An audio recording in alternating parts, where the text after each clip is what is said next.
Y'all have requested me to teach you some Croatian lessons, which makes me think y'all are all going to Croatia for summer vacation, which I think is a great idea because one thing we are known for over there is a beautiful coastline.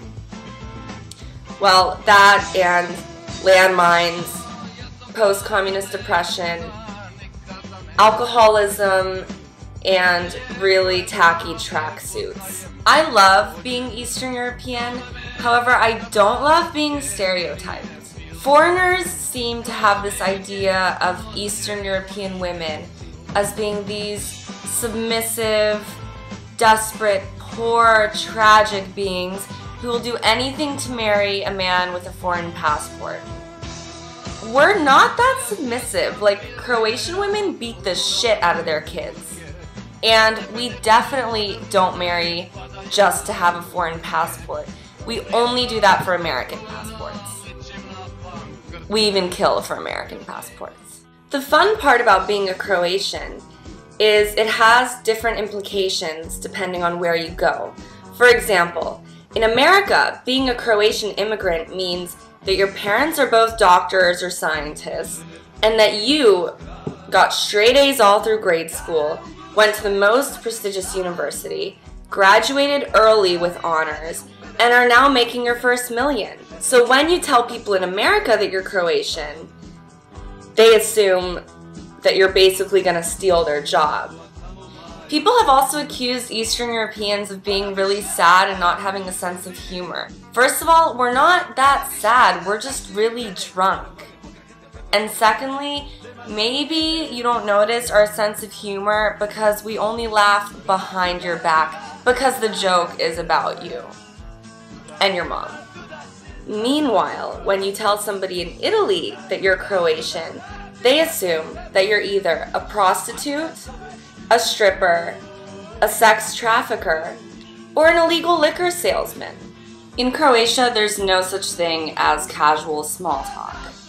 In Croatia, if you're gonna ask somebody how they're doing, you better be ready to listen for 2 hours about how that person's spouse is cheating on them, how their kids are failing out of school, how they're in a load of debt, how their house is falling apart, and how they want to kill themselves. So the best thing for you to do is just avoid eye contact completely with everybody, aside from the bartender. The dating scene in Croatia is actually pretty hard. Men there just talk about their cars, like more than they do in any other country. Probably because they all still live with their parents and their car is the only place they can actually take you to try to have sex with you.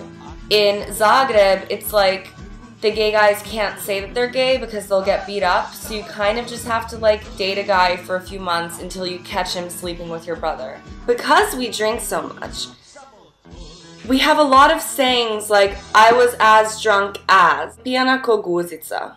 I was as drunk as an ass. Pijana ko krava. As drunk as a cow.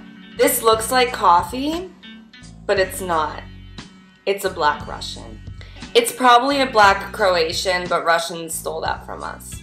They steal everything from us. Book is like the Hawaiian aloha, and I guess it's somehow derived from our word for God, which is bog. And I guess people use it so often there because they're all trying to make up for the fact that they never go to church. Like, people only go to church in Croatia if there's a wedding or a funeral. Or Christmas, which is celebrated via getting drunk on the church steps. In fact, whenever I would tell my friends in Croatia how American people go to church every week, they like literally died laughing. Another stereotype about Eastern European people is that we're all like desperately impoverished. That's not as true as you think it is because you don't know how much stolen gold we have. Soccer is to Croatians what arbitrary moral standards based on irrelevant religious texts are to Americans. So before going to Croatia, you have got to be familiar with the two important teams if you want to prevent a football hooligan from smashing your skull open. The two teams you've got to know are Dinamo and Hajduk. Dinamo is based in Zagreb, where there's just a shit ton of football hooligan skinheads waiting for the opportunity to kill anybody who doesn't support their team.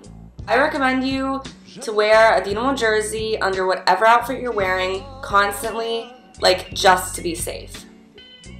And learn how to say Dinamo je zakon, which means Dinamo is the law, because it literally is the law there. The other team, Hajduk, is based in Split.